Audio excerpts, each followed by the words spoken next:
Okay, everybody, welcome to the Sunday night strategy session, the place to be on Sunday nights at 8 p.m. Eastern. Brought to you by Winning Edge Trader. Winning Edge Trader is the site that is owned by yours truly, Michael Saul, a.k.a. Tiny, as well as Paul Schatz. Paul is on his way.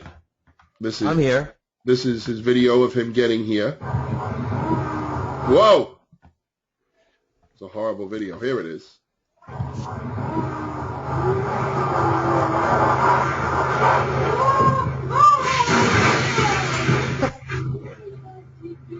It was Paul driving home from Connecticut last night on the Massachusetts Turnpike.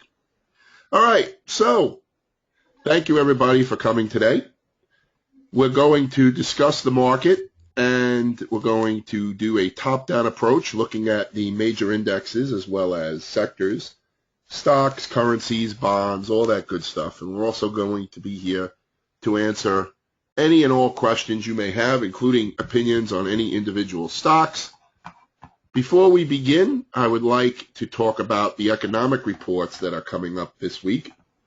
So I only really care what's going on in Europe and the United States. I can look at everything if I really wanted to all around the world, but I don't know. I think the really things that only influence are those two, Europe and the United States. I was going to say those two countries, but yeah, Europe isn't a country last I checked. So tomorrow in Germany, you have the German preliminary CPI. It says all day. I guess it takes all day to report it. It takes about 15 seconds in the United States to report it. The U.S., you really only have total vehicle sales. ISM is Tuesday, 10 o'clock. And you got, what do you got? You got trade balance on Wednesday. You got non-farm employment change, ADP. And then you got the FOMC minutes, which a lot of people tend to confuse with the FOMC. It is not. It is just the minutes of the previous meeting. But that's coming out on Wednesday. Thursday, unemployment claims, which is a weekly number every Thursday. And then Friday, we have the job numbers at 8:30 in the morning. Okay, so that's what we have to look forward to. There's basically a red number, which means that they have the potential to move the market every day except for Monday. Monday has a European red number. All right, so that's how I like to look at it. Now, if we go to earnings, and I'll just go to earnings.com, and we'll see if there is, not found. Okay, so I'll go to Google, and I will look up earnings calendar, and luckily Google spells it for me, and earningwhispers.com. Okay, I have the wrong one, but I always like the Yahoo one anyway, but here we go. So, we could start with Monday, and Monday is the 5th, right? Yeah, Monday's the 5th, not the 4th. Okay, so it doesn't say anything. I don't know why it's not showing anything here. Am I something wrong? Because you're at the end of the quarter, so you got another week until Alcoa comes out. Okay, that's what I thought, but I thought somebody would be out. First day of the new year, unlikely. Only a knucklehead company would report first day of the week, month, quarter, and year. Okay, well, here's Tuesday, Wednesday.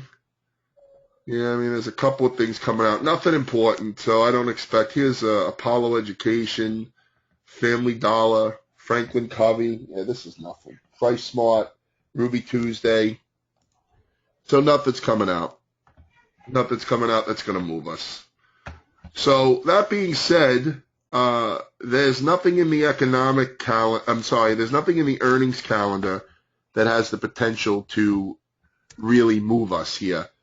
If you're looking at the futures right now, you can see that we're down about being between 5 3/4 and 6.5 points, whatever it is. We're coming up onto the 50-day moving average here if we continue to go lower. We did have 3 days down so far in an uptrend. We are in an uptrend, as you can see with the higher highs and higher lows. So we do have to watch that 50-day moving average if we're looking at the futures. Let's look at the SPY, which they still have not corrected this data spike on TradeStation. I just have no idea why. So I'm going to go to the SPX instead, which I really don't like to do because there's no gap in the cash market. By the way, it's not only TradeStation, it's eSignal as well, and their contention is it's not a bad tick. Really? Yeah, because I have it on. I instead of using the SPY, I use IVV, Indigo Victor Victor. It doesn't have the spike. Right. Okay. I mean, yeah, I guess so. All right. So it's the same. I guess it's the same thing. So there's no spike on this, so that's fine. We're pulling back from a new all-time high, which we hit before the end of the year. If we put Bill says Thinkorswim also has the spike. Okay, so I got to get off ragging on TradeStation then, I guess. So if we put the Fibonacci grid up, because it looks like eSignal, Thinkorswim, everybody has it. So you got the 50% retracement right around 205. You got the 50-day moving average at 205.35. So that's where we're going to look for next support to come in. Now, we could have hit support on Friday, which was the 38.2% Fibonacci retracement, because we did close back above it. Even though we bled through, we did close back above it, okay? In my opinion, the high is not in yet, okay? That's my opinion. I still believe we are in a pretty good uptrend. I don't like the fact that towards the end of last year, we had the biggest pullback we've had in a couple of years, relative-wise, of course, not time-wise, but as far as depth-wise. But there's still not much telling me that we're in trouble here. Could this be yet another head and shoulders trying to form? It absolutely could. Unfortunately, we don't know if it's the head and shoulders until the right shoulder goes. And right now, we have a potential left. We have a potential head. Now we want to see where this head goes, and if we want to see if it puts in a lower high. As of right now, I'm not expecting it.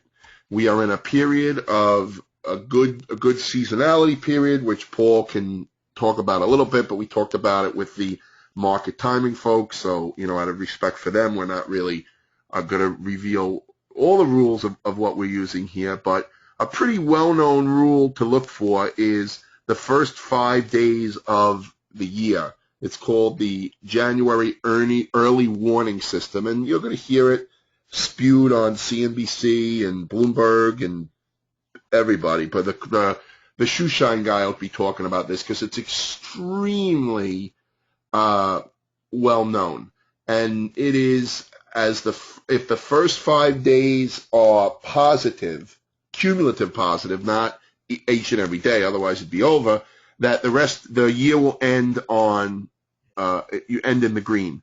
There is no odds if it's not positive for the first 5 days. So it's not like the first 5 days tells us everything. Only if it's green. If it's green, then, history says the year will be green. If it's red, history says flip a coin, okay? Now, that being said, of course, even if the first 5 days are green, are you really going to sit there and say, okay, I'm making my decision for the rest of the freaking year just on the first 5 days of the year? And most people will not do that, all right? We are definitely overbought here. This pullback here relieved some of it, but then we just came right back with this monster V reversal. Okay, I was sitting here, if anybody was on my email list, I kept sitting here waiting for at least a retest back to put a higher low in. We didn't even bother. We're like, nah, forget it. And we just went straight up. We had a couple of buy signals, one here that was a 1 day hold, and that led to a multi-week signal that fired off that we talked about in the market timing class as well. So right now, based on market timing signals that we look at, there is a long signal in here that we are in right now. So will the 50-day moving average hold? Well, it hasn't held the last 1, 2, 3, 4 times. It's tested it. And, people get confused when they talk about moving averages. I'm actually doing a video on moving averages because the market timing folks, they requested it. So we just did the market timing workshop, and there were some requests to do just a primer on moving averages. And we're going to make it available also for people that sign up for our newsletter when we launch that in February. But, the thing, just, real quick, these aren't in the sand, have to hold levels. Okay, the reason that you use moving averages is because it smooths out the erratic data that can happen day to day. There could be erratic moves. So you want to use moving averages to smooth that data or data, depending on what kind of where part of the world you're from, out. But they are not be-all, end-all, line in the sands. They must hold when tested from above, or they must hold when tested from below. It's not the case. But they are fantastic levels to watch because not only is it, does the math favor it, but a lot of people watch these, right? The 50-day moving average is well watched by the O'Neill crew, everybody that studies in the investor business daily, William O'Neill camp. All right, they're all looking at the 50-day moving average.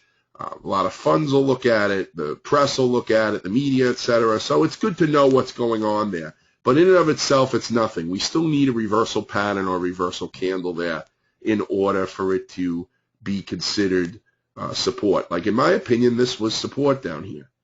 Okay, this was support because even though it went through it, fine, it came right back above it. So I would consider this support, Anyway, that's my 2 cents on this. So that's what I have to say. I don't know if Paul agrees, but I never agree with you. What do you mean if I agree? I don't. All right. Okay, so what do you say? No, I'm kidding. I think tomorrow's, key day is the most overused word in our lexicon, but I do think tomorrow's key because second day of the new year is usually a pretty good day, one of the best days of the year, if not the best day of the year. And we were down the first day of the new year. And we were down, we had a 1% down day in between Christmas and New Year's, which is really unusual. And that triggers another trend that says we're supposed to have a pretty good rally in short order. So I think tomorrow is a pretty key day. I do think this. If the market does rally from here, which I still lean towards right now, unless the internals really explode to the upside and we see a 2 to 3 to 1 advantage decliners kind of day or kind of days, plural, then I think we'll put in a peak above 18,000 and we'll have a retrenchment of 5 to 10%. That's putting the cart before the horse. I want to see how tomorrow shakes out first. Right. Okay. What about the NYSE, what Andy says, that the NYSE continues to fail to make new highs? You're in a late stage bull market. What's the NYSE symbol? I don't even look at it, so I have no idea. NYA? Oh, okay. No. Well, I don't know. Hold on. Is there an ETF? Not that I know of. NQ. No, that's not the NASDAQ. Yeah, so on eSignal it's NYA. Right. All right. Well, I'll switch you over. I'll pull it up when I do my shtick.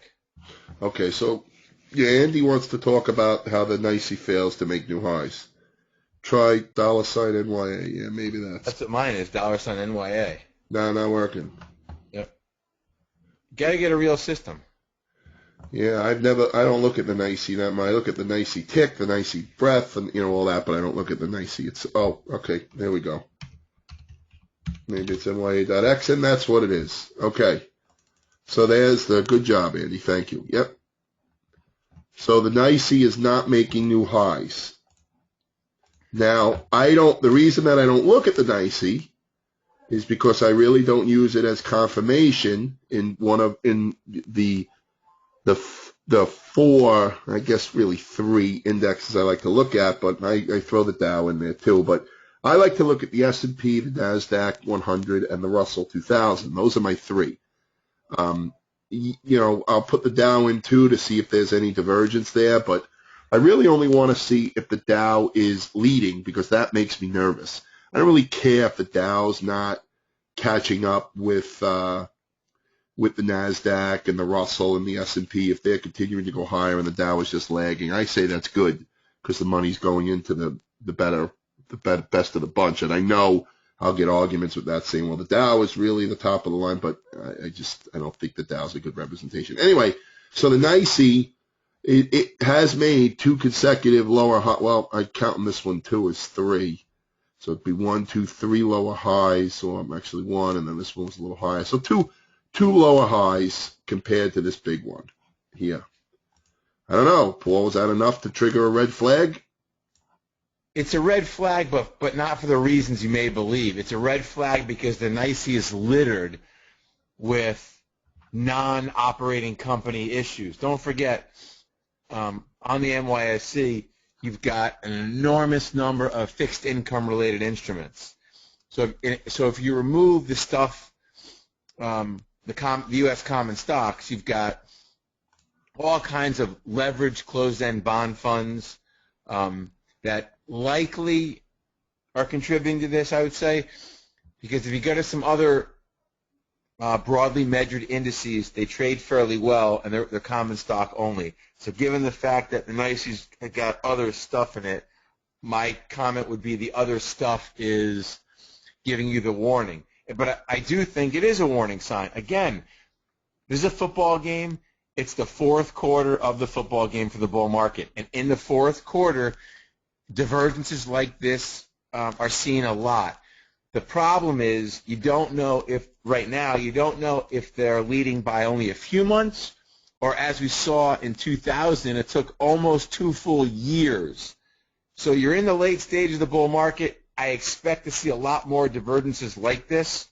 So don't get tricked. Don't get bearish too early like most people are. And as we continue to mature in this bull market, I expect to have a big stat trumped out in the media all the time, and that's going to be when the average stock is down 20% and the indices haven't gone down yet. People will say, oh, my God, we've already either we're in the middle of a bear market or at the end of one. That's going to be the sign to me that you got one more rally and then the market goes into a bear market. But that's putting the cart way, way, way before the horse. So this one is good background information. It's a warning sign, but it's not the warning sign yet, in my opinion. Right. And, Paul, you're going to be doing a class on how to spot a bear market in either this month or very early February, right? So we're going to go through all that stuff in the class that the Mastering Market Timing Workshop attendees get as part of their sign-up, right? So we're going to talk all about that because Ann just said the 2008 crash had a lot of warning signs before it plunged. Yeah, well, don't forget, in 08, the warning signs started in 06, end of 06. The real warning signs began the first quarter of 07, and an awful lot of people turned really bearish after the China Oops Day, like it was, I'm just from memory, February 28th of 07. Market went down 500 and something points. Everybody got really bearish. And then we had a glorious rally into the summer, another big decline, and then the final coup de grace rally into October of 07. So stuff like this, it usually has some lead time. And we don't have a lot of warning signs elsewhere. So that's why I don't think at this point we're set up for anything more than a 10% decline, if that. Okay. So that should answer your question, Ann. And, yeah, I mean, I think that this is setting up a buying opportunity here. I've been saying for a little bit that I think the first quarter will see new highs. Now, I don't know if it's going to see them this week or maybe we have more to go and then we're going to try to get a bounce later in the month or in February. I don't know. But it looks to me like this is just a standard issue pullback for now. I like to qualify that with for now because when we're like this, it's like, oh, I thought it was a standard pullback. Yeah, well, that's what it looks like for now. I do like the way the Russell finally hit that new high just in the nick of time to make that new high right into the end of the year. I just love that. And it's pulling back, and it's not acting too bad, comparatively. And, of course, the NASDAQ, this is a little bit of a concern for me because the NASDAQ did not hit a new high on the year. We're still away from, I didn't think it was going to hit a new all-time high this year. But the NASDAQ had been leading, Paul, and now it sets up with this lower high into the end of the year. It didn't hit one more high. Everything else hit one more high into the end of the year, and the NASDAQ didn't. And now we're set up in a triangle here. What does this tell you here?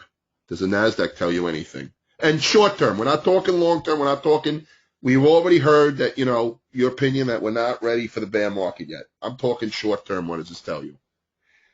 So I think you have to take a step back because some of the seasonal work, I sold, for my clients, I sold our Russell stuff last week, and I bought the Qs. So I am at the end of last week, so I'm heavily long. I have a big position in the Qs. I turned really bullish on the Russell, I don't know, a month ago-ish, and then I blew that out last week, and now I'm into the Qs. I agree with you. It's a warning sign. However, even if the NASDAQ goes down from here, I don't think we've seen the final high, number one. I do think we see all-time highs, number two. And I think if it goes down from here, it'll still outperform the Russell and the mid-caps. So I like the Qs on an absolute and a relative basis for anything more than a couple of days out. Yeah, I mean, I will tell you what scares me about a setup like this and about your, saying that the NASDAQ could go down from here is we get a NASDAQ decline, okay, with everything. Everything goes down from here. It doesn't have to crash. I'm not talking about crash. Just go down. Then we get the rally, but now the NASDAQ makes another lower high. Like maybe the NASDAQ gets pummeled, and on the rally it only comes to maybe here. Or, whatever it does. And it doesn't, I mean, it's not really looking that good here. But and maybe you get another lower high. And then when you get that second, see, the first lower high doesn't bother me because it usually leads to something like a triangle when you're in a strong trend. Okay? Or a higher low on a strong downtrend will usually lead to a triangle down there. Okay? But a second lower high or a second higher low, that's when I start saying, okay, now we got big problems, or potential big problems. We never have the problems. We have the problem, right? But, lower lows and lower highs isn't a good long position. No, it's not. It's absolutely not. But right now, there is no doubt in my mind, and there should be no doubt in yours. I could get my 5-year-old in here, and he could tell me what trend are we in, and he would say up. Okay? So, I mean, right now, I mean, this is a triangle in an uptrend and a consolidation in an uptrend. And yes, we have to be, we have to be cognizant that this is equilibrium and it can go one way or the other here. But for now, it's still favoring more upside. That's my 7-year-old going nuts. All right, so maybe he disagrees with me. Are we seeing the January effect we are expecting to see, or too early to tell? And we're getting it a little bit, but it's definitely not as pronounced as I thought it would be. Yet, right. So it's. Don't forget also, the market really stunk on the 30th and 31st, which had become mildly negative seasonal days anyway. But the 31st was a big stinker. So that's why I think tomorrow is somewhat a key day, especially, and this week is a key week. Even forgetting about what Tiny said regarding the early warning January system, it's the Bulls going to have to step up, and all the evidence is there. They're supposed to. I mean, I think it's pretty hard. I think it's pretty difficult to come into the year being really bearish, unless you've been bearish, for days, weeks, months, quarters, and years, and you're a perma-bear. The evidence at this point doesn't suggest a large decline here.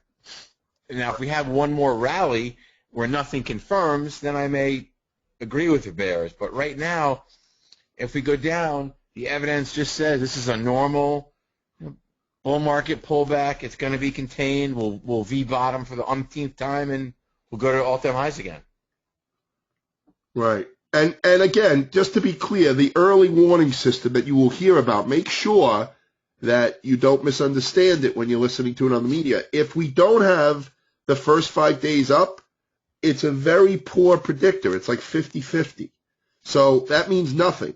If we have a red first 5 days, and tomorrow, Monday is day 2, all right, and it's not going to be, oh my goodness, now we're going to be down on the year. No, that's not what that means. And again, if it's a green first 5 days, I don't think you should start eBaying your kidneys and going long the market based on that signal.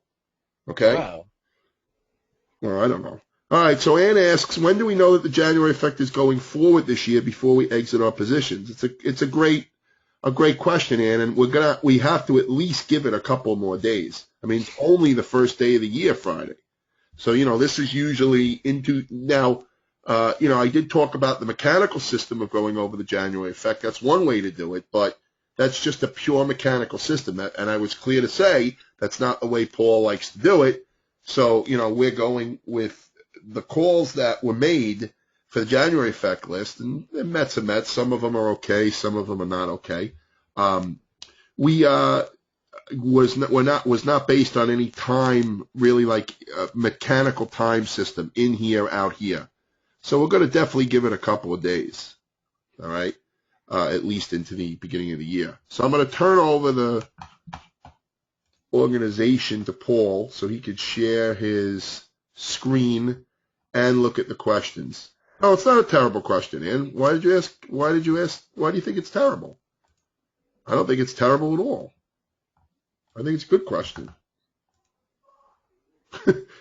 No, I don't think it was bad. Are you on, Paul? Did you get that, or did I screw it up? Oh, I didn't get anything yet, dude. Okay. Wait. I'm sorry. Oh, no, I made you. I definitely made you the organizer. Oh, now I have to turn over the keyboard. Present it too. Oh boy. Yeah. I see a button that says change presenter. There we go. There it is. Okay, I got it.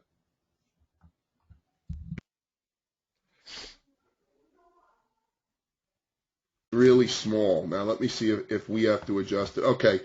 So no, it's all. Oh no, it's okay. Yeah, you're gonna have to do it yourself if you want to adjust it. Adjust the screen yourself, and you should be able to see Paul's stuff with no problem.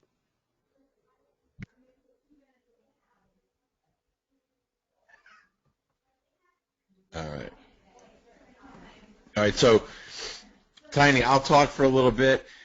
Chime in if you want. I'm going to go over the indices, sectors, some commodities, some bonds, and then you can come back, correct me, and then take some stock questions. Is that what we're doing?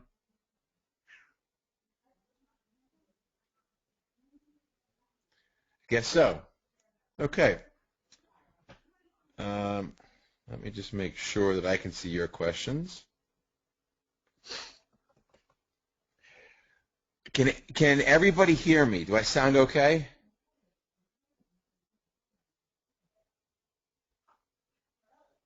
Yes. Okay, good. I ask because the buttons on my side aren't lighting up, so it's like I'm silenced. Thank you. Scott, believe it or not, yes, this is 5. I'm still coughing, but it's not nearly the way it was before. So we're getting there. Although I have wicked allergies today. So now I can see your questions. So here's what I'm going to cover the major.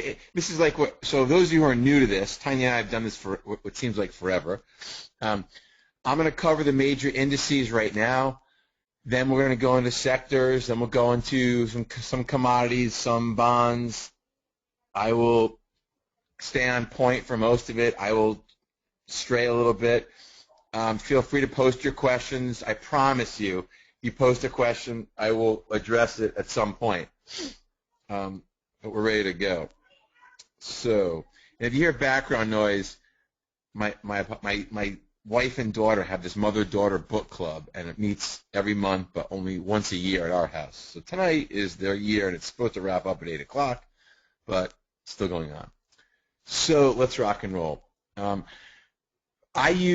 those of you who remember what I say, I'm going to start from the beginning. I'm going to use ETFs instead of the actual indices when we discuss these, just because I want to see the openings, and I think it's a little more valid. But you can definitely use the INDU instead of DIA. So here we go.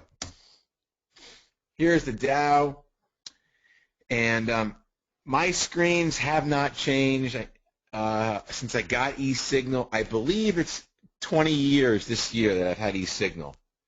I don't change much. I don't add indicators. I don't remove them. They kind of stay the way they are. So if people ask what I add and delete, I don't. I'm happy to share my settings. Believe me, there's no secrets in indicators. They're only as good as the person who's interpreting them. So now you have the Dow. I'm going to tell you a lot of the indices, except for the Qs, will look the same. So here's the Dow. And we've got our last high up here. So far, this just looks like a routine, normal pullback like we've seen how many times since this bull market began.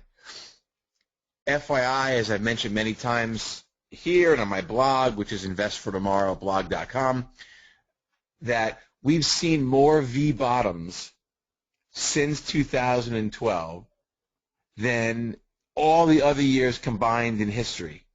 So V-bottoms are rare. What's a V-bottom? This is a V-bottom. And this is a V-bottom. A V-bottom is when price comes down in the shape of a V and zooms right back up. They typically don't happen in the markets. There's usually some kind of complex bottoming formation, but we haven't seen them in the last couple of years. And what do I think? I think the market's changed its character a little bit, and it's sucking in. So the more V-bottoms we have, the next time we decline, the more people are going to believe in V-bottoms. And finally, when everybody believes in V-bottoms, the markets will pull the rug from underneath us, and it'll be a trap door, and we'll go spiraling down like we saw in 2001 and 2002 and 2008 and 1998 and 1990, and et cetera, et cetera. So the Dow right now looks like, again, I think tomorrow is a small key day. I'd like to see the lows from last week hold here. I'd like to see us have a green candle, and then, call me greedy, but I'd like to see a new high in the market within a week. That's the Dow. Yes, I know stochastics, which is 14, 6, and 3, is overbought. No doubt. We don't have, I guess you could call this a little divergence. You know, maybe this is a divergence. And I couldn't argue with you, but I'd rather see a little more pronounced. So I think, whoops, I'm on a new computer, so pardon me, I'm just getting used to this. So I'm looking for some kind of low right now, and then let's see if we can hook back up and hit all-time highs. The SPY, the IVV, without the spike, looks somewhat similar, same thing. Last week's lows we want to hold, and we want another run to new highs pretty quickly. And I am long the SPY and the Qs for full disclosure. Mid-cap, so the mid-cap, let's spend a couple of minutes. Here's the last 14 months, the mid-caps. You know, a lot of people left the mid-caps for dead. Back here, high, double top, lower lows. A lot of people said the bull market high has been seen in the mid-caps. I was not one of them. And mid-caps had a really nice run back to all-time highs again. And I got to believe that the all-time highs are not over in the mid-caps. I think they've got more coming in front of them. Again, this looks like just a normal routine pullback. Everyone's seen how rough the Russell's been in the last 12 months.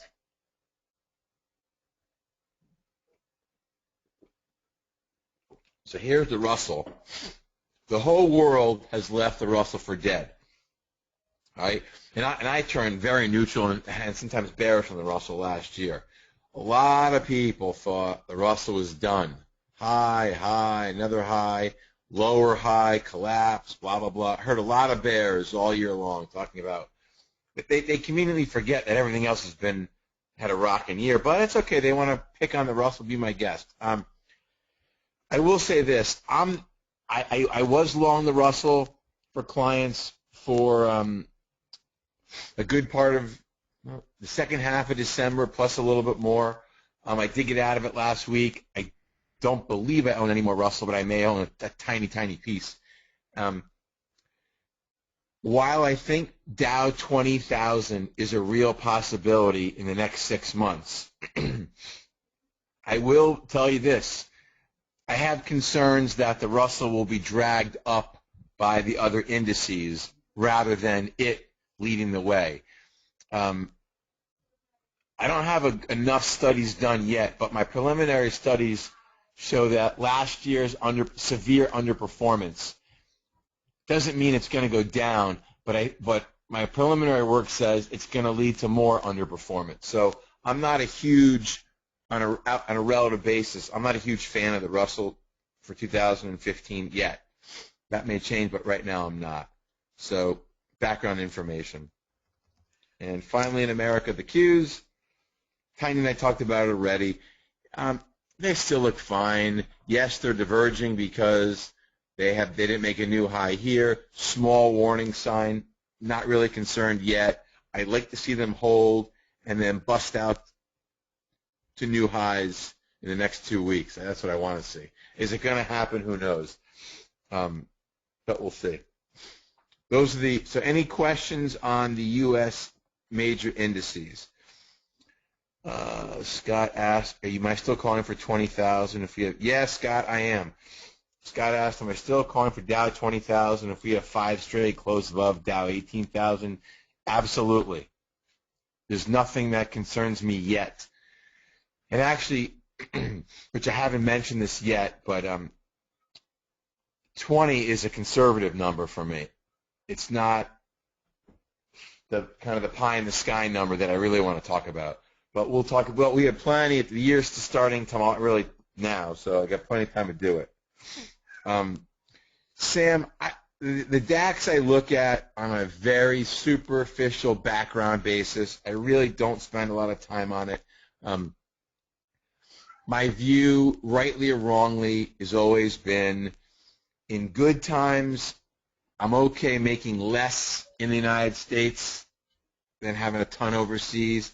And in bad times, I'm always U.S.-centric. I'll look at it maybe every other week, but not a lot. But, Sam, that's a great segue now, Sam, thank you, because I do look at EFA, EFA, and VGK. These are both EFA is essentially Europe and Japan mixed. VGK is essentially Europe. They have a very strong correlation. They move in the same direction. So this is essentially the European markets. And just like Tiny's 7-year-old son could call this a downtrend, by my work, Europe's been in a bear market for a period of time. I forgot when my numbers confirm Europe was in a bear market, but it's got to be for several months that this is a bear market. So are we going to see rallies? Absolutely. If the U.S. rallies, we could drag Europe up, but Europe, as everyone knows, we won't discuss them tonight because we're way past our we talked too long time night together. Europe's got its own structural problems. I do think this. I'll make one comment. Because of how their sovereign debt is termed, by 2020. One way or another, Europe is going to be an amazing place to invest for the next decade. Their debt, their quote unquote subprime Alt A loans, which they're not, but that's what I'm calling them, are all coming due in the next 5 years. So they're going to have to deal with them one way or the other. That's why I think Europe at some point later this decade is going to be a screaming buy, just not right now. So clearly, I'd rather have money elsewhere. I don't believe I own any Europe anywhere. Emerging markets are the last major index we'll look at, and they look kind of crummy. Can you give me some stuff, sir? This helps me already. Thank you. Emerging markets don't look great. I like them for the year. I wrote about it a year ago on a relative basis. I thought, and essentially they've gone almost nowhere for 12 months. They had a rally, they had a decline. So I can't say that I'm right or wrong. But they certainly look heavy here. Looking at them over a long-term time horizon. Why is my son crying? Oh. So here is EEM going back a decade or so.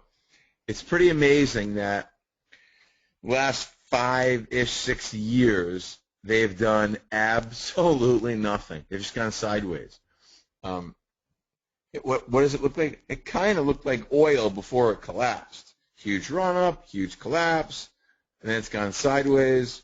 I think it's a strong – I'll say this. I think the emerging markets have been somewhat resilient given that oil has collapsed. So I think eventually this huge 5-year, whatever ends up being consolidation, I think emerging markets triple. Not from here, but when they finally go. I think the EEM goes well north of 100. And for full disclosure, I am long in the emerging market space. I am long. Again, I got to remember. Oh, my God. I'm 48, and I'm losing my memory already. I'm long EPHE, Edward, Peter, Harry, Edward, Thailand, Tom. No, I sold Thailand. Sorry. Nope. India, Edward, Peter, Indigo, and I think one other. I can't remember what it is. Oh, China, FXI, Frank, X-Ray, Ida. They look a little better than the index, but this index, it's hard to really get excited about emerging markets. Let's see. Ann asks, will oil drop affect U.S. stocks eventually? So I would. It's funny. I have a blog that I just never posted. When oil rallies, all the pundits say, wow, it's really inflationary. This is not good. Not good, not good. And now when oil declines precipitously, they say, oh, my gosh, this is really deflationary. Not good, not good. So I just want to know so what do they want? Oil to go sideways forever? And then that's good? I mean, the whole thing is nonsense. There's a big picture problem, which I'll just briefly touch on tonight, and I'll follow up next week, and that is the reason lower oil is great for the consumer, no matter how you slice it. Even though we only spend 5% of our disposable income on energy, lower oil prices is a quasi-tax cut. The problem that we've never had in the past, here is what is different this time. Almost the entire jobs boom since 2010 has been in the oil patch. That's a problem. That's why it's kind of sort of different this time, because the jobs are being created in the middle of the country and not on the coast, and they're being created either directly in the energy industry or on the periphery. So that's why oil collapsing is a problem, because the Bakken and all the fracking and shale, etc., they're underwater right now. They're pumping oil in a losing position. And if it doesn't hold, I would imagine that wells get turned off, and then they begin to default on their high-yield bond debt. And then you have a problem in the junk bond market. And then eventually, if I'm ExxonMobil or Chevron or Schlumberger, Halliburton, then I swoop in and buy a bunch of real estate. So, in any case, I'm digressing. but I do think if oil continues to collapse from here and does not rebound, we have a problem. It's not as it was. This energy independence thing was great until we found out there are unintended consequences.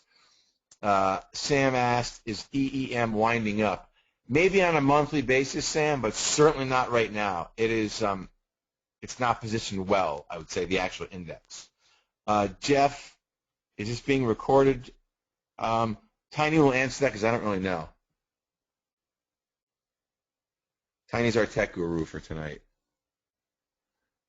All right, so those are my major indices. Let's go to sectors. So we'll divide it out into my 3 key sectors, starting with the transports, IYT.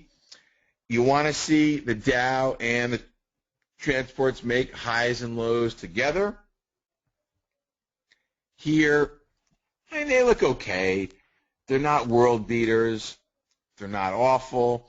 I rate them, if I own them, which I don't, I rate these guys neutral.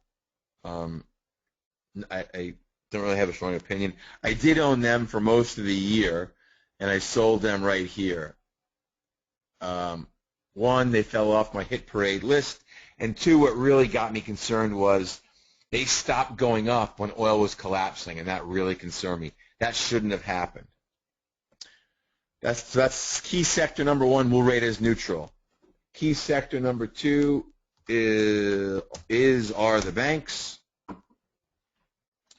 and the banks look decent. I always qualify my banking comment because I have not been so wonderfully correct on the banks. The banks have whipsawed me a number of times.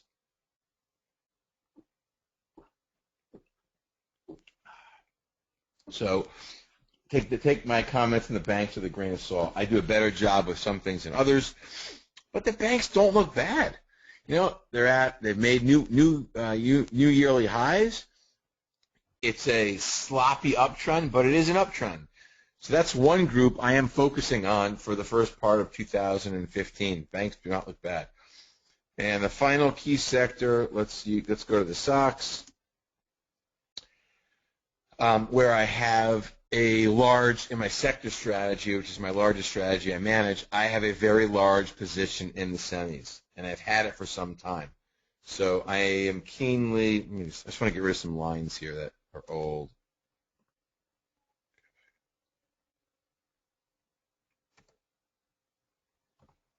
Okay. So the stocks, the semis, they still look pretty good. I mean, this is, I would rather have seen them hit new highs up here, obviously, but I'm not going to jump ship just yet. Let's see if last week's lows right here hold this week, and we can get a rally back to all-time high or new highs. If we can start getting above these highs quickly, this thing could take off. So that's what I'm keenly looking at. If they begin to roll over from here, close below last week's lows with a pretty big, tall red candle, then I will certainly, I'm not stupid, I am dumb, but I'm not stupid, I will pull the ripcord and reduce some of my position. But right now I want to give them the benefit of the doubt. So of the 3 key sectors, at best, or at worst, what do we have? Worst case is we've got 1 positive and 2 neutral. Not terrible. Doesn't look like the market's going to collapse 20% tomorrow. Let's go to the rest of the sectors. And some of these are kind of narrow, and I'm not going to spend a lot of time on them. Let me just check for questions 1 second.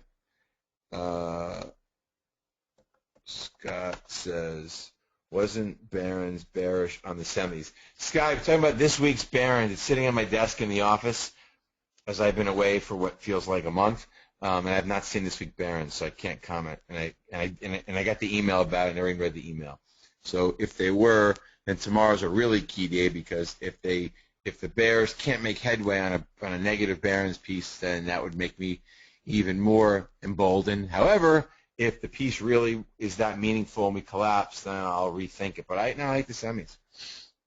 Let's go on to here's software. which looks stronger than the semis in the tech space. Looks like kind of like the market. You know, it was overbought. We have a nice orderly pullback, and the bulls need to put up a stand quickly in the short term. Telecom, a little more defensive. I have absolutely no opinion here. Looks like pair of twos if you're a poker player. Nothing with nothing. We covered the banks. Here's the diversified financials. They look good.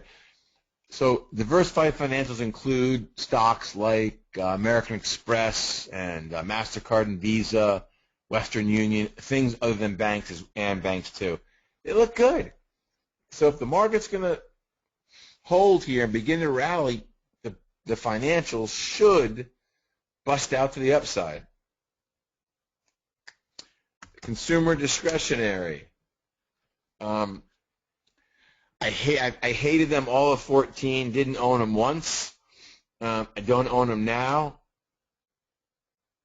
And I will spend some time this week doing some analysis on my thoughts on them for 2015. But they do not look bad right now in the short term. I have no arguments. They're doing nothing wrong, except fundamentally they're expensive. But the chart looks pretty darn good, and they're acting very well in a neutral tape. And the retailers within that group look even better.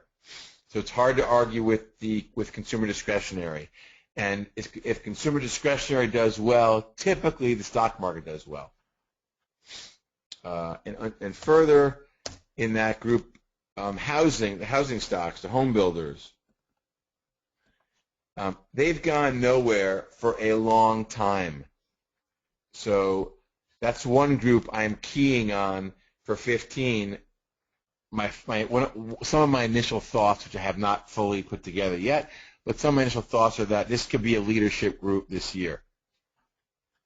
And I say that because they had all the reason to unravel right here.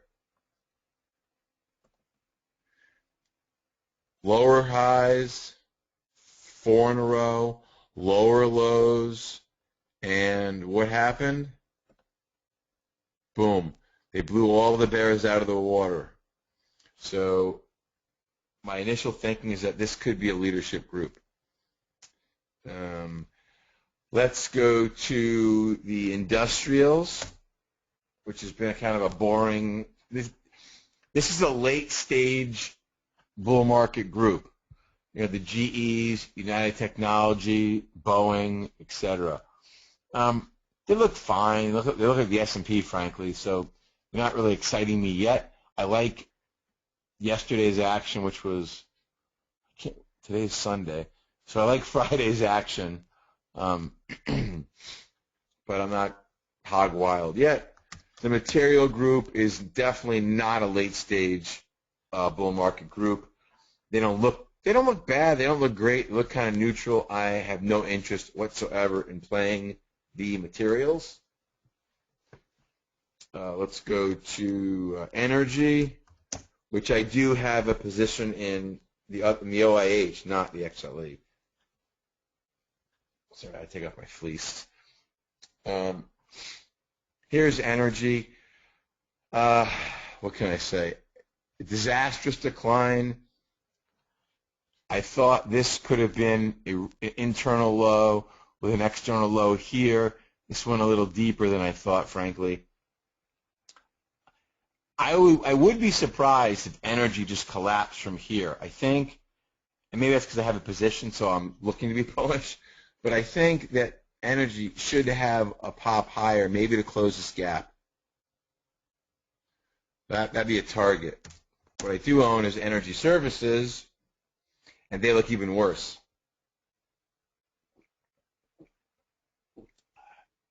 So here's energy services, the OIH. It looks cruddy. You can't say anything else about it. These lows, this little shelf here needs to hold. Maybe we'll get a run above the December highs here. Filling that gap seems awfully optimistic. But we'll see how if there is a rally, how it unfolds. Does it unfold with conviction, or does it look kind of sloppy and stupid, and then I'll have to figure out how to get out of my position? So that's energy. Let's see. Let's go to some of the defensive sectors now, and then I'll take all your questions. Large cap pharma, PPH, not very volatile. I don't trade it very often. Looks like it's in the middle of nowhere, just consolidating. It's got a nice little triangle here, but really nothing. This is the Merck, the Bristols, the Lillys, etc., AstraZenecas. The XLV, which is the healthcare ETF, looks like PPH. I did have a large position that I sold a couple of weeks ago because I want to buy something else. Again, doesn't look great, doesn't look horrible. It's in that triangle. It's winding up for a move. Lastly, biotech, which I do have a significant position in, and I've had it pretty much the last, I don't know, it must have 18 months on and off.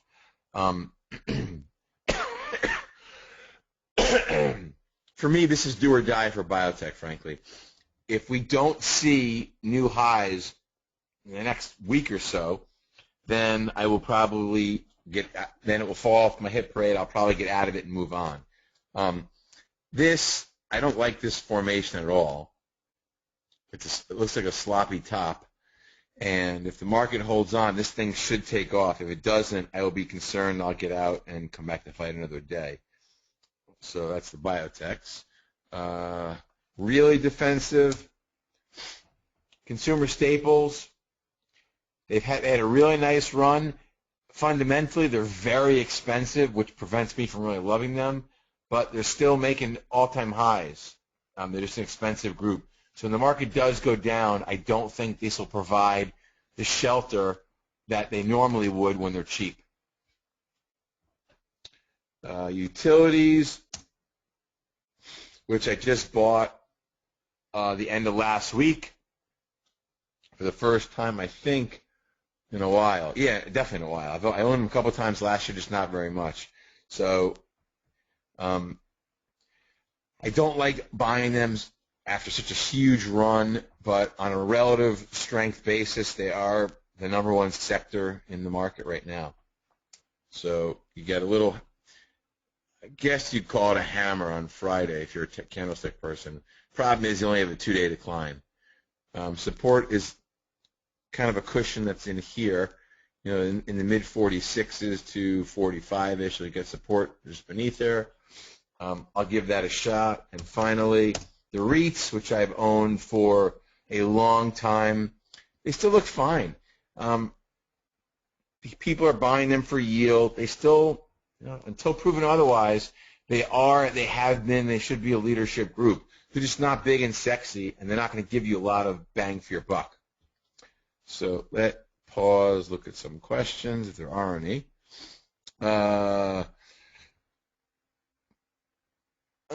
Do you think, the miners.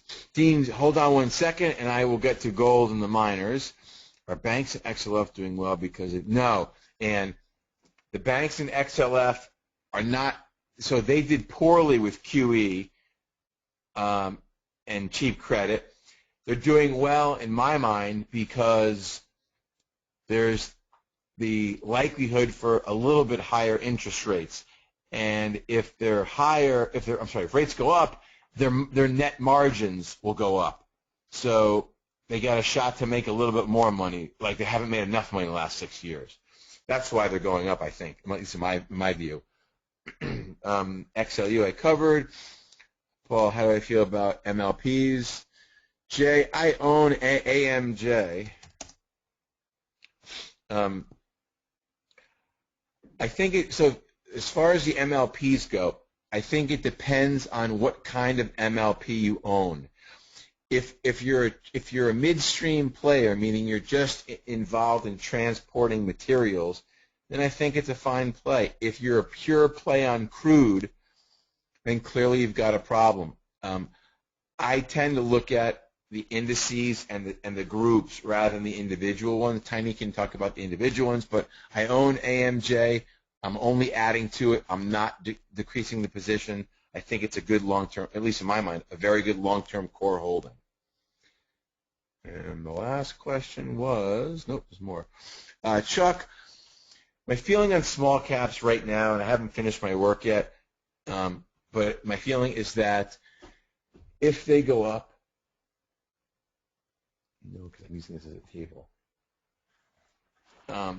If small caps go up, I think they go up because they get dragged up by the Dow and the S&P in the late stage bull market. But I don't think that they're going to have this, and watch, they'll have an amazing week, and you guys will all call me an idiot next week. But I don't think they're going to have this sudden renaissance where they go up 20% this year and the rest of the market is up 5%. I think that ship has sailed for this bull market. Is it better to buy the ETF or the underlying stocks in that ETF because of the dividend payouts? Gil, that's the question I can't answer for you. I think you're talking about the AMJ. I prefer to buy the ETF than the individual. But if you do your homework and you understand about the individual MLPs, have at it. For full disclosure, I am absolutely not an MLP expert on an individual basis. And JNK, a couple of you guys have asked about their TLT. We'll get to that in just a second. So we did the indices, we did the sectors. Let's go to bonds and commodity. Let's go to bonds first. So what happened?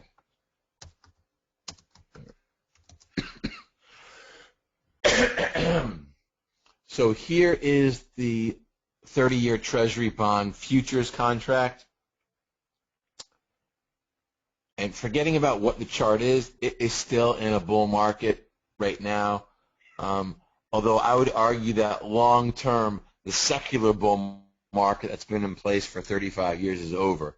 It's in a certainly in a cyclical bull market. So I do think this rally continues.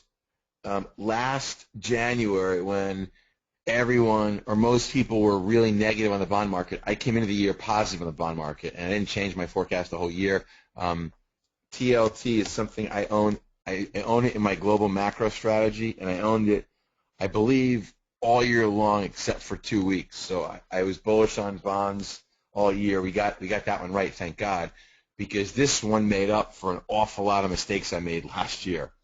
Just owning this, not screwing it up. It still looks good. It just, for me, it's really hard for me to buy this way up here, okay? I like to buy things usually into declines. So, like we sold it, I know we sold it in here. I think on Spike, one of these 2 days we sold TLT, and I bought it back down in here, which added a little bit. I still own it now. It's 40% of my macro portfolio, but I'd have a hard time buying it up here. From a yield basis, the 10-year yield, it still looks like it wants to go lower. I don't think this move is done. Longer term, let's look at the weekly and the monthly base chart. 1 second. Oh, it's raining again, mother. Okay, here is the weekly 10-year chart. Here is where I believe, right here, the secular bull market ended, and we're now in the middle of a 30-year rate hike cycle in the long term. But we're going to go 2 steps up and 1 step back. So we ended the year at roughly 213 on the 10-year note. I'm in the middle of doing my forecast for next year. So it'll probably be something like 175 to 3 for next year. So we're kind of at the low end of the range. From here to here is next year, 2015. And then maybe in 16 we finally start to go up for good, a significant rally in yields. So that's the Treasury bond market. Let's see. Junk bonds I will hold and do in a different program. Let's go to gold.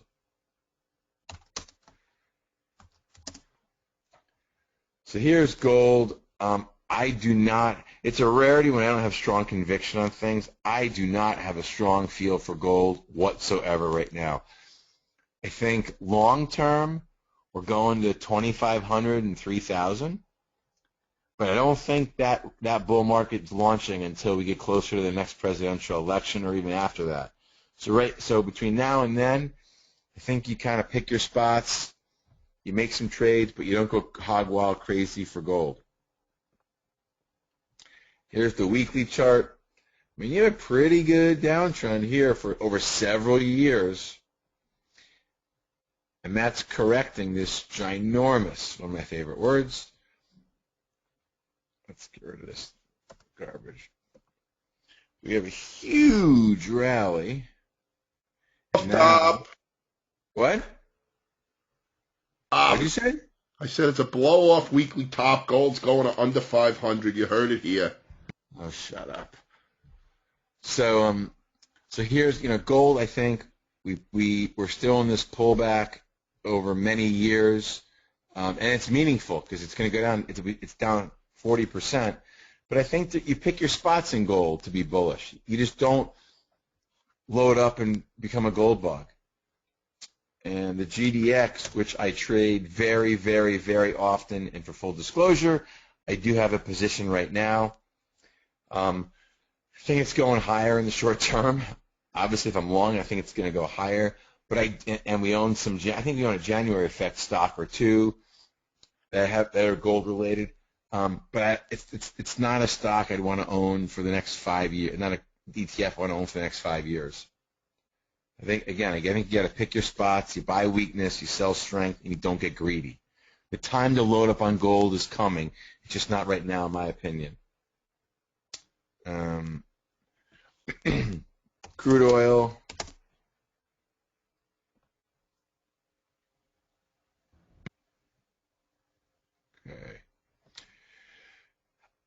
Okay. Unless you're a pure mean reversionist, meaning that when something looks so bad it's good, it's gone down so far below some kind of average, you buy it. And crude looks awful.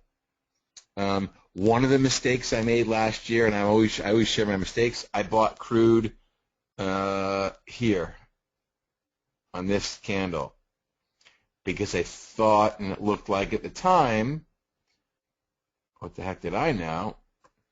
This looked really good to me, and I thought we'd get a move from 69 to back up in here, 75-ish. Clearly, I was woefully, pathetically wrong. At some point, and I have not seen the Commitment of Traders report because they're holiday delayed, but at some point, crude's going to rally. It just doesn't seem like we're at a meaningful low yet. It could snap back 15 to 20 bucks at any given point. I just think it has a lot more to do to repair the damage done from this ginormous decline. Natural gas. Not as bad as crude, but certainly nothing to write home about. If I could lock in, my next 10 years of energy consumption, I absolutely would. I don't care where we go from here, but if my budget for my family and business and anything else I do, if I could lock in energy prices here for the next 10 years without paying a ridiculous amount of money, which you have to do, I'd sign up tomorrow if I had a big oil tank in my backyard, which maybe is not a bad idea to do. Let's see, we did crude, we did natural gas, we did gold. Let's bomb through, what's I miss? Copper. Copper, smart money is heavily, heavily long copper. So, the whole world's bearish on copper because of the economic data out of China. I love this candle. I love this one even more because we ran the stop. In this candle, we blew out all the stops who were down here, and we reversed. Smart money is long. Smart money is usually early, but they're rarely wrong. So copper would be one that I'd certainly be on the bullish side of. I would just start out with a small position so I could withstand another selling wave. But copper looks pretty good if you're looking to buy things near a bottom. Let's see. Gas? What's that? Did you do natural gas? I did. Okay. You want to comment on it? I'll pull it up. Hold on. It's just getting destroyed. So I mean, I don't. It's probably going to get a relief bounce, but I think it's going to continue lower. Are you going to do the grains, or you want to leave them to me? It looks like I'll pull them up in a second. I think we both agree. It looks like if you're a bull or you want to be long, it looks like crude oil. There'll be a bounce at some point, and then it'll probably roll over again.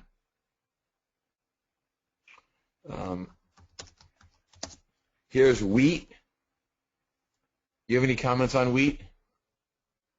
I mean, I really like the way it bottomed out down here, and I like the way it came up. And then what's your pink line? 200, right? 200. Yeah. I like the way that it hugged the 200, put that little consolidation in, but then it gave the big New York salute, as I like to call it. And it came up in that big reversal hammer, right? It's probably a Fibonacci. If you run the high to the low, you're probably going to get a fib there. And now it's coming back to your blue line. Let's see what the fib will come to if you run it. I just downloaded these signals, so my lines aren't pretty yet. Yeah, it'll probably be 78.6 or something. Yep. Like that. It'll probably be that. So, but now you're coming right back into key support here, and that's going to be that's going to be key because. Well, key support's going to be key, but you also have not only the moving averages there, but you also have that last horizontal support in August that led to that last little push. So if it holds that, I think we could turn from here. I really, I like it. I've been talking about it in my weekly video, and I really like the way it's acting here. But it is still in a downtrend. I mean, still hasn't taken out that last high. Corn looks similar to wheat. Yeah, not as strong because it repelled the 200-day. And what about beans is the worst one, I think. Maybe I'm wrong. Yeah, beans are the worst. Right. Beans they don't look good. Beans look. You haven't been wrong since your bar mitzvah. Right. They look like they want to go to new lows. Beans look the worst out of the three. Beans, that wonderful fruit, good for your heart, and they make you toot. Right. All right. Sugar. Your sugar looks just awful right now. Looks like it wants to go back to new lows. It's hard to jump in front of the freight train right now to want to buy it. However, if it takes out the lows and reverses, I think it'd be at least you can have a close stop if you're wrong. What about OJ? Probably try OJ. It'll probably work. FOJ, really? No, just OJ. So it's FOJ on e-signal. Oh, you're right. See? Doesn't look like I'm right. It doesn't look like it's coming up either. So, why? What about coffee? KC should be coffee. Yep, KC's definitely coffee. Yeah. Again, that doesn't look so wonderful. But also, hold on. Now, I didn't cover the GSG, which is the commodity basket. It still looks awful. I mean, it's awful. At every juncture down here, it's continued to look crummy. So, here's the ag one, DBA. To separate it out from the energy, it doesn't look as bad as the energy component, energy complex, but it still looks crummy. You go to cocoa, hard to get excited about it. You see anything meaningful here? It looks corrective to me. It looks like it's going lower. I mean, it looks like it came up and it took that long cycle with the stochastic with it, and then. Now it looks like it's rolling over again. Here's cotton. Yeah, cotton looks terrible.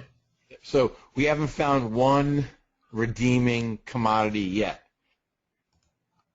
Well, wheat is potentially, but right. No, you're right. Nothing really, right.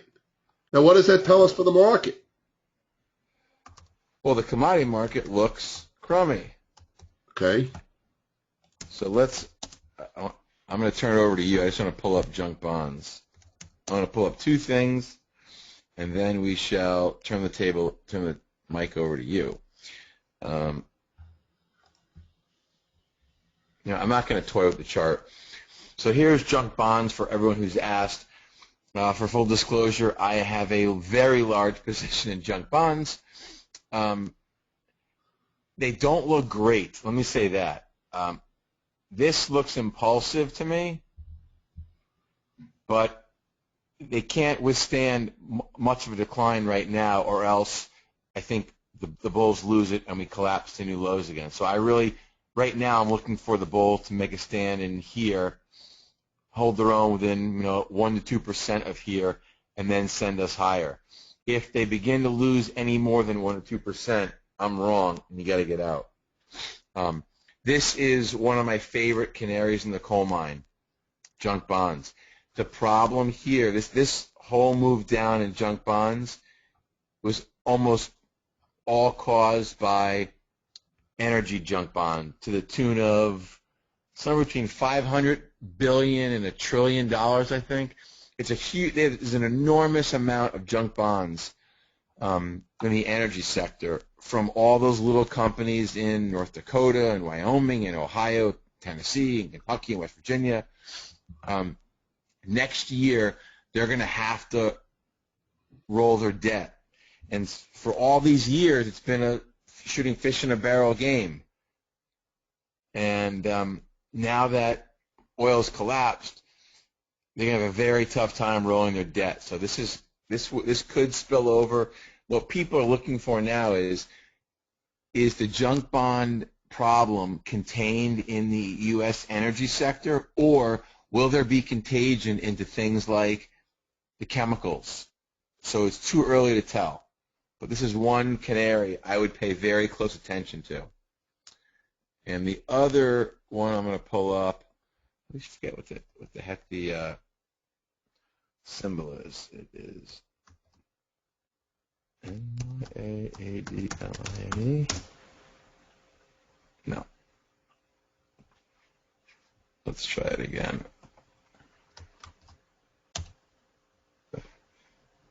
And wait, let's do AD.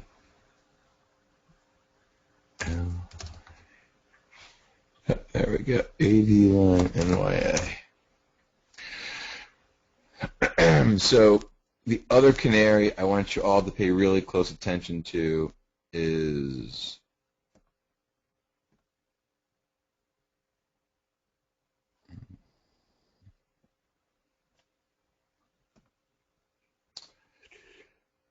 there we go. This is the NYSE AD line. No, it's not. Oh, I know why. Sorry. Stop line. There we go. So people ask me, people have pushed me to become more and more bearish. We just made an all-time high a week or so ago.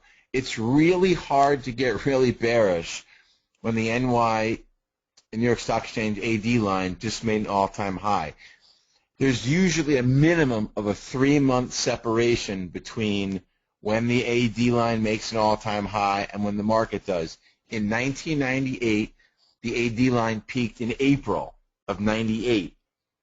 The bull market didn't peak until March of 2000, so we'll round it. We'll call it 2 full years.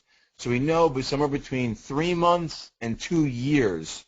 That's why it's really hard. It's kept me on the right side of the market for several years now. This is really important that we just made an all-time high. So don't dismiss this, discount this at all. Let me just pull up any questions, and then I'll turn it back over to Tiny. We did junk, we did TLT, we did Tiny's dental work, coal stocks, all global commodities. All commodities are falling global demand. Oh, I know I didn't cover. And don't get so hyped up on what you hear in the news about global commodity demand falling, because commodities are priced in dollars. So when the U.S. dollar looks like that, commodities almost have to go down.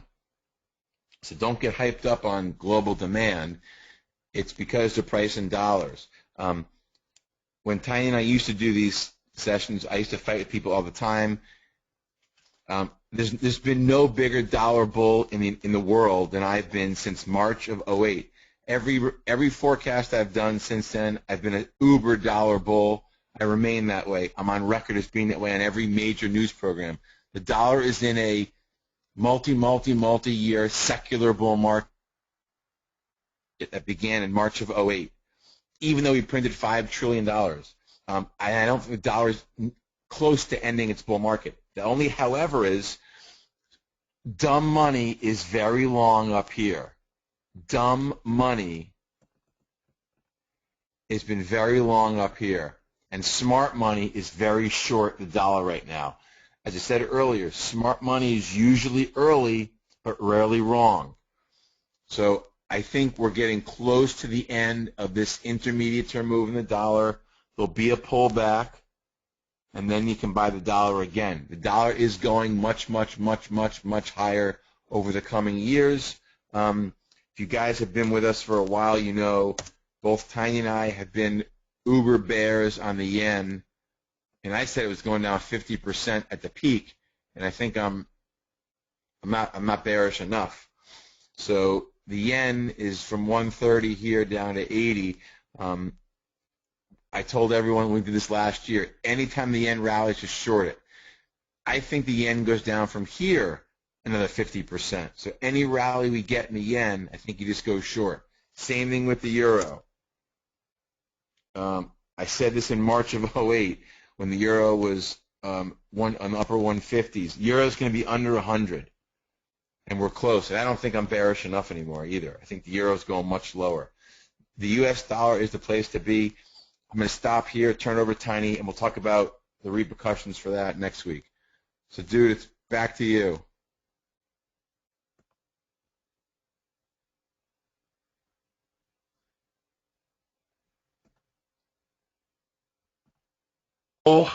As always. So, a couple of questions, and then I'll ask. I'll have you ask your questions. So, am I restoring the Tiny's trading lessons? Yes, I am. I'm going to be. Here's what we're going to be doing. We're going to be doing the Sunday night strategy sessions every week, or almost every week. We'll skip one here and there. But we're rolling out our newsletter in February. So what we're going to be doing is we're going to be saving one of the weeks every month just for newsletter subscribers. So there's going to be 2 to 3 everybody's welcome Sunday night strategy session, and then one for newsletter subscribers only. So it's going to be a private kind of deal. And I'm going to be doing the trading lessons for anyone that signs up for the newsletter as well. And we're going to be doing some video training on the website as well. We're going to be doing a lot of small 5 and 6 minute training videos, because one of the biggest complaints that I have gotten, and that I have, so it's kind of both, that this is what I feel and this is what our clients feel, is that we give a lot of information, and that's just the way Paul and I are.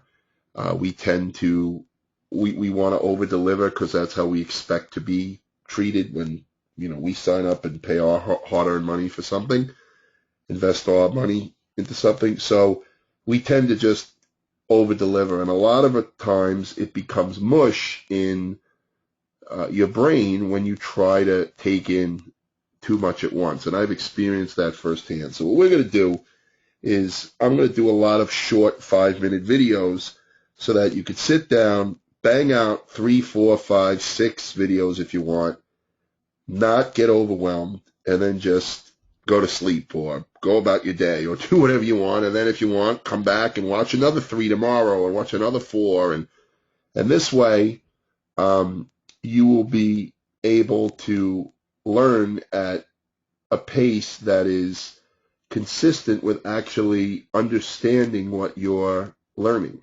and not just having it go in one ear and out the other. By the time the video's over, you don't know what I said for the first 90 minutes.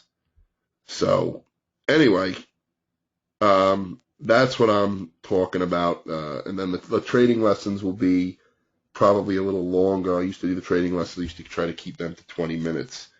The newsletter we're launching in February. Everybody will hear about it. And we haven't come up with what the investment is going to be, but obviously early adopters will get the lowest options to invest in it, so that's not a problem. Coal, KOL, yeah, I mean, it looks lower to me. Yeah, it's getting destroyed here.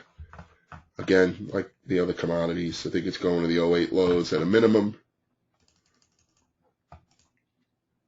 The euro, I mean, you know, he showed the dollar chart. The last thing Paul showed was the dollar chart, but you could see the euro. I think the euro is going to par, so I think it's going lower, but we're stretched here. We could be at an intermediate term low here, and we could be due a bounce, but I believe we're going lower here.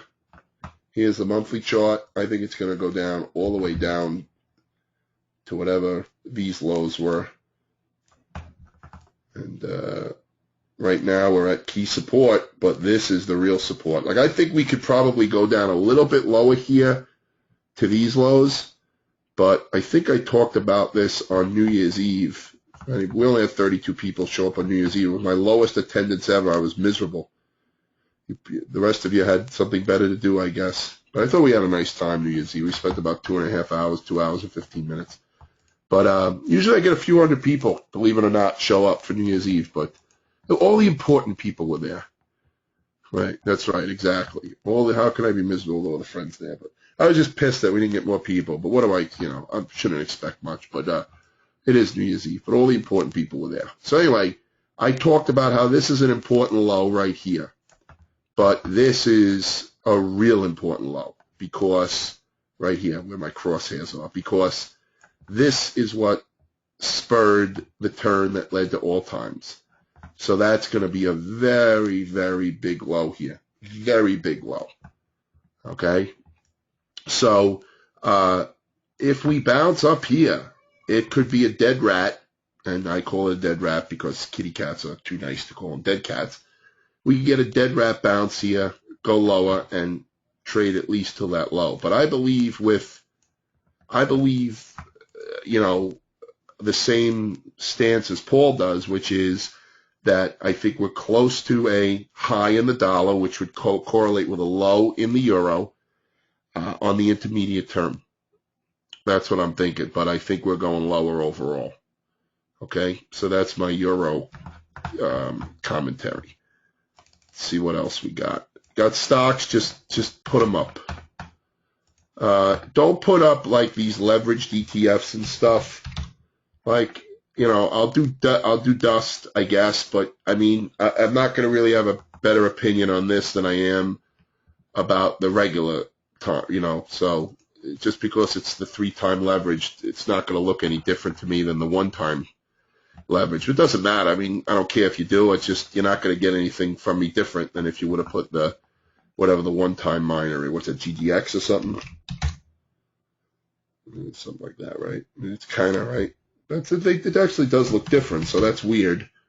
Maybe they're different. Well, that's the gold miners, so I don't know. Well, it looks very sloppy here. It does have a quick pop. Came down, now it's surfing on the 200-day. So I don't know. Let's see what it does from here. I don't really see anything clear. John Deere, 50-day moving average, spinning top there. So this is kind of a do-or-die level on the short term. It's not a long-term do-or-die level, but want to see if it holds here, and if it does, can it rotate back up, take out these highs? I mean, it's overbought, but it's strong. I mean, I'm not looking to short it here, but I think it needs to rest before a safer long can be put in, right? ILMN.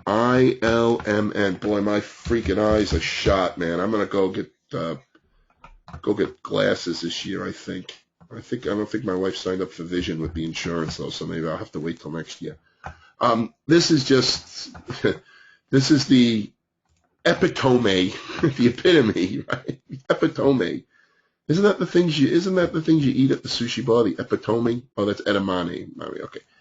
This is the epitome of a wound up stock. So I would love to tell you that it looks higher because that's where I would lean, but you got to wait till it tips its hand one way or the other here. All it's doing is just consolidating. All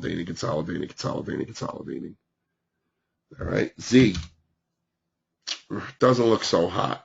It's got to get at least back over the 50, but I want to see it over the 200 to be bullish on it. If it rejects from here, look for a low to come in. Look for at least a test of that low at 90, whatever that is. 90, I don't know what that is. Hold on. What is that? 90, 94 and a quarter. Apple, yeah, looks like it's going to this low. Oh, look, it's so hot here. I know, you know, the NASDAQ, like I talked about earlier, I mean, it's going to have to tip its hand here. So Apple's going to really be tied to that. FCX, yeah, looks lower.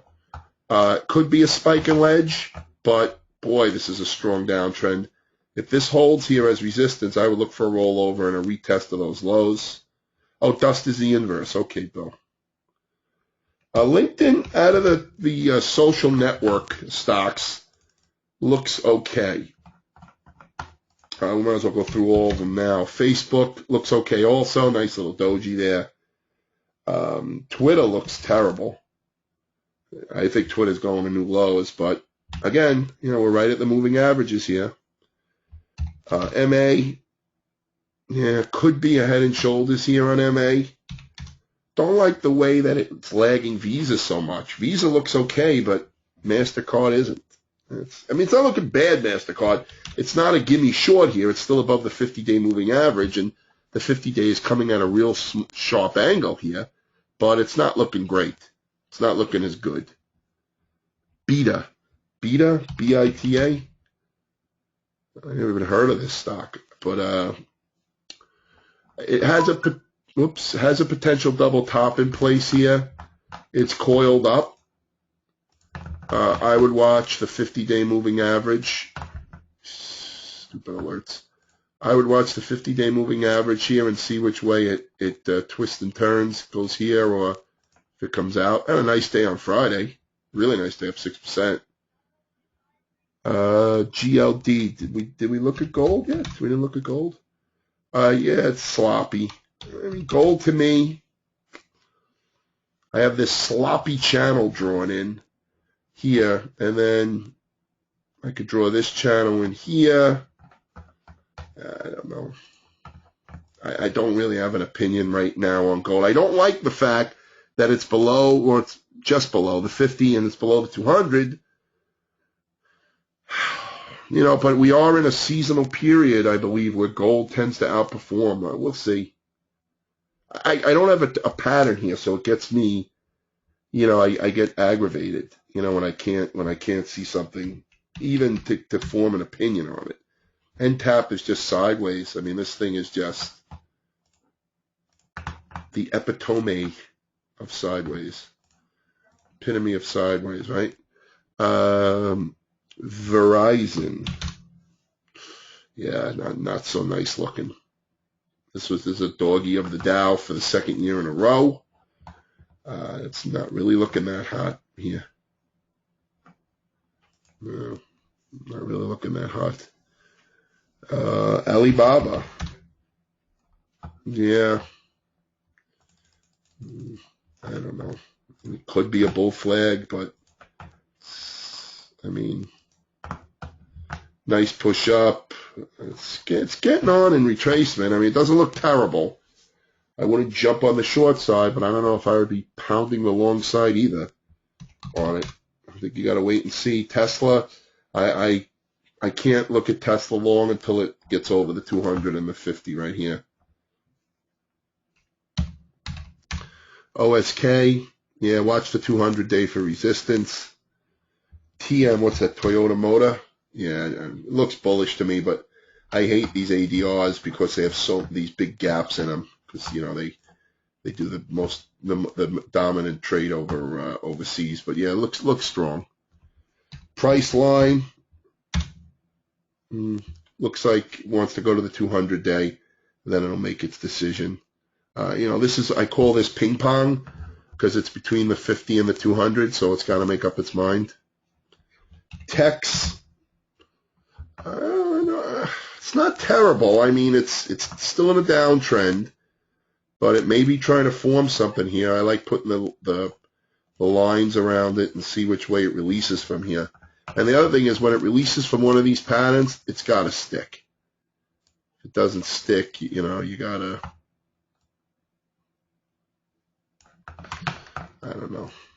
OSK I already did, right? But I'll look again, see if I didn't. Yeah, OSK I already looked. Did DRNA. Wow, what a nice one. Had my favorite pattern, which is the surfing along the 200-day. I love when it does this. I love when stocks do this. It's a little bit overbought. Let's see where we could bang out resistance. I mean, it's into resistance here. 20 would be the next level to watch. Okay. Amazon, watch the 200-day, but Amazon does not look like one of the strong ones here. Matter of fact, if we saw a prolonged, pullback, I'd be looking at Amazon as one of my favorites. Netflix, another one. For short, I mean. Netflix, another one. See if we can get to the 50-day. But Googleicious, yeah, also looking crappily. It's not liking these stocks. EEP looks nice. Looks like it's in a nice steady uptrend. Anyone else? Anybody else? Anybody else? Anybody else? Anybody else? INVN. Yes, I can. Look at INVN for you, Dean. This is nice, right? So you got a small double bottom. And then we came up here, had the little pause. Now it's working. But it's got a lot of resistance. This is going to be a key zone right here of resistance to watch. There's your resistance zone, up to 20.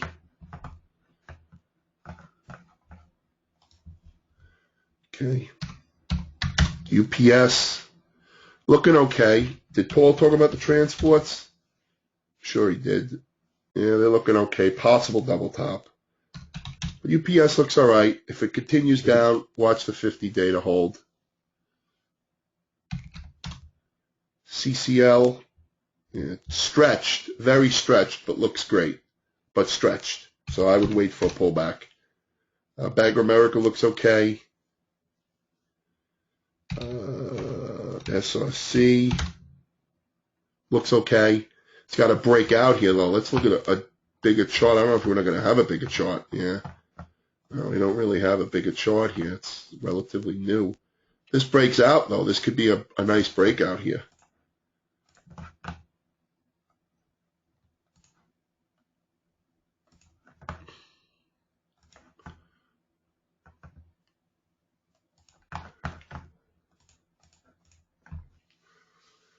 So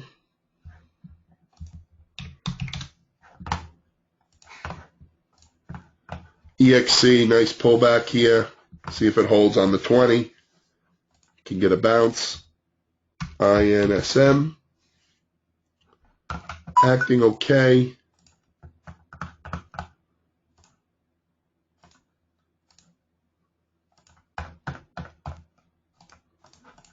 See if it can release from this to the upside. Baidu. Ugh, no, not looking great. If it takes out these lows here, it's a chance to get back to that 200-day. So Baidu is really not acting great. Bill, I can't talk. I don't want to talk about that stock. You can email me, but I can't really talk about it because of, But you can email me. Email me, and I'll definitely answer you. KMI, is in a small little bull flag. Looks very good. It's overbought. When you're stretched like this for the moving averages, then you got to be careful here. But it looks okay. CS looks terrible. Credit Suisse, looks horrible. Yeah. Looks like that's going low if it could take out these. GWPH, my pot stock. Yeah. I mean, this is a nice break here of this little wedge. So maybe it's on its way moving, but you got the 50 and the 200 day. Okay, give me a second. I missed a whole bunch, so I got to come back. Don't worry, I'll get to you, I promise. WFM, Whole Food looks okay. Little stretched here. Let it pull back. See what sets up after the pullback. DDD. Yeah, looks lower. 50-day moving average resistance. If it holds, look for a retest of the lows. Onvo. Yeah, not bad. I like the way it punched out of the 200-day. Now let's see if it could turn from here. I like the way it punched out and retraced. Let's see if it can turn around from here. That's a nice one, actually. BNS. Looks like it wants to go back to the lows. DDD, did I look at already? Yes. Why can't I remember what I looked at a minute ago? Short-term memory going, huh? All right, Starbucks. Triangled up here. Let's see if it'll break one way or the other from this. CMG, if it can turn here, should be able to break out here. TJX extended, see if it pulls back, but very strong uptrend, very nice. FISV, watch the 50-day, see if it holds a support. Did I look at BNS? Yeah, why am I doing? Oh, I know why, because I'm going all over the place. BIIB, there it is. Okay, I knew I forgot one. Yeah, BIIB is a little weird right now because it had this huge spike up, then this spike down on this day. There we go. My eyes are finished. Boy, I really got to do something about this. Staring at freaking screens for 15 years. All right, coiled up. See if it's ready to go one way or the other. Who did I miss? Okay, CERN. I already did Netflix. Looks weak. I think it's going lower. CERN looks good. See if it could turn and go back to the highs. VTL. Yeah, VTL is interesting. It's an interesting one. I like patterns like this, but you got to wait for it to tip its hand. Got to wait for it to tip its hand here.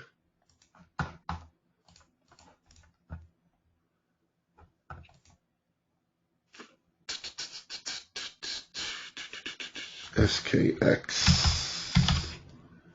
Yeah, sketches, huh? It's all right. It's between the 50 and the 200, though, so it's going to move from this one way or the other. There you go. Which way will it go? Now, above, you got some resistance from the moving averages that you got to watch. So, APL. Yeah, I need a couple of days on this because this is V reverse, this is V spiky, and you see how you're rejecting the highs here? So I need a day or two on this to see what sets up on this APL. SLX, looks like it's going to the lows. Russ, ugh, I don't know. I have no idea. I mean that with all the love. I mean that with all the love. All right, Mike. See you later. I mean that with all love. I have no idea what to do with this thing. I really don't. CNX again. Yeah, CNX. I mean, you got these lows here. Yeah, this little consolidation here. See if it breaks, it'll go to the lows. If it comes out the top, you got to watch the 50-day moving average. MBLY. It's interesting. Mobileye, huh?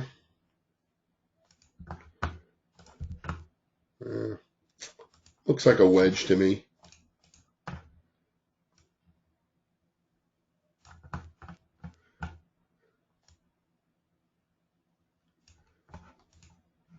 So it may have a little bit of time to continue to go through all this stuff and then decide. I will have the recording of this. I'll send out if anybody wants it. The PRA doesn't look bad. I mean, overall, it's in just a consolidation, so, but on the short term, it doesn't look bad. It looks like it could, looks like it wants to try to kiss this up here at 46.87. We'll be here next week, Drew. So, and they won't be this long, by the way, so don't worry about it. They're not going to be this long. I know it's long, but Paul and I really had this discussion today. We want to try to iron this out to like 75 minutes. And right now it's just way too, we're not that Paul has anything to do, but I have to. But you do. Yeah, I have. But you're really busy. Right, I have to do a lot of stuff. There's a Exactly. There's a shameless marathon on that I have to watch. But I have to go my third day without ice cream. I'm having freaking withdrawals here. But so we're going to try to trim this down. You think we could do it? We can get to 75 minutes, Paul? What's your opinion? I guess 75 minutes. We start right at 9:15. I think 90 is probably a good target. We could try for 70. I guess what we should do. We'll do this for 4 weeks, and then let's do a Survey Monkey, and we'll ask people if they want to cut it down, leave it the same, or make it longer. Majority rules. All right. Well, thanks, everybody. It was wonderful having you. We'll see you next week. Okay, Minnie Mouse. We'll see everybody next week.